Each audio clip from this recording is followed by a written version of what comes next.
கோட்டையூர் என்கிற ஊரில் அருணாச்சலம் என்பவன் வாழ்ந்து வந்தான். மிகுந்த தெய்வ பக்தி கொண்டவன். வாழ்க்கையில் இன்பமோ துன்பமோ எது நடந்தாலும் எல்லாம் கடவுள் செயல் என்று சொல்லக்கூடியவன். இதனால் எதை பற்றியும் கவலைப்பட மாட்டான். இறைவன் அருளின்றி ஒரு அணுவும் அசையாது என்பது இவனுடைய அசைக்க முடியாத நம்பிக்கை. அதே ஊரில் தங்கையா என்பவனும் வாழ்ந்து வந்தான். இவன் அருணாச்சலத்துக்கு அப்படியே நேரெதிர். கடவுளே இல்லை என்று சொல்லும் கொள்கை கொண்டவன் இந்த தங்கையா. இவனிடம் வசதிக்கு குறைவில்லை. அதனால் பக்திமானான அருணாச்சலத்தை பார்க்கும் போதெல்லாம் மிகவும் கேலியும் கிண்டலும் செய்வான். காரணம், அருணாச்சலம் ஓர் ஏழை. நீ நம்புகிற கடவுள் உன்னை மட்டும் ஏழையாக வைத்துவிட்டு கடவுளே இல்லைன்னு சொல்ற என்னை மட்டும் பணக்காரனாக படைத்திருக்கிறான் பார்த்தாயா என்றெல்லாம் பேசி கிண்டல் செய்வான் இந்த தங்கையா. அதற்கு அருணாச்சலம், எல்லாத்துக்கும் ஒரு காரணம் இருக்கும், அதை இறைவனை தவிர யார் அறிய முடியும் என்று சொல்லிவிட்டு தங்கையாவை கடந்து செல்வான். இப்படியாக தங்கையா கிண்டல் செய்வதும் அருணாச்சலம் பதில் சொல்வதும் அவ்வப்போது நடக்கும். ஒரு நாள் உச்சி வெயில் மண்டையை பிளந்தது. அப்போது அந்த வழியாக குடை பிடித்து கொண்டு வந்து கொண்டிருந்தான் தங்கையா.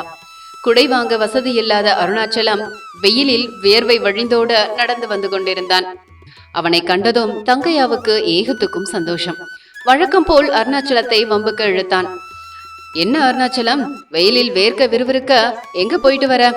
எல்லாம் கடவுள் செயல் என்று சொல்லும் உனக்கு ஒரு குடை கொடுக்க வேண்டும் என்று அந்த கடவுளுக்கு தெரியாதா? என்னையா சாமி என்று நக்கல் செய்தான். வெயில் கொடுமை ஒரு பக்கம், அவனது தொடர் தொல்லை இன்னொரு பக்கம் சேர்ந்து கொண்டு அருணாச்சலத்தை எரிச்சல் படுத்தியது. அந்த கடவுளின் கருணை இல்லை என்றால் உன் கையில் குடை இருந்தாலும் நீ அதை பிடித்து செல்ல முடியாது. அதை கையில் வைத்துக்கொண்டு தலைகாய ஓடுவா என்பதை மட்டும் மறந்துவிடாதே. இறைவனது கருணையை எப்போதும் கிண்டல் செய்யாதே என்று பதிலுக்கு சொல்லிவிட்டு வேகமாக நடந்தான். பெரிய தத்துவம் சொல்றான் என்று சிரித்து கொண்டே நடக்க ஆரம்பித்தான் தங்கையா. சிறிது தூரம் நடந்திருப்பான்.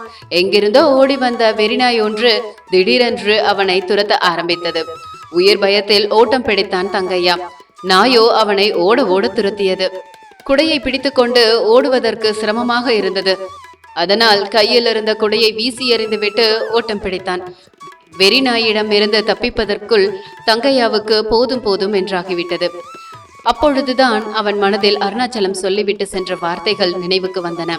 கடவுளின் கருணை இல்லாவிட்டால் கையில் குடை இருந்தாலும் பிடிக்க முடியாது என்பதை உணர்ந்தான். அவனை அறியாமல் ஒருவித பயம் முதல் முறையாக அவனை ஆட்கொண்டது. அன்றிலிருந்து கடவுளின் அருளை நம்ப ஆரம்பித்தான் தங்கையா. இல்லை என்று சொல்வது எல்லோருக்கும் எளிது.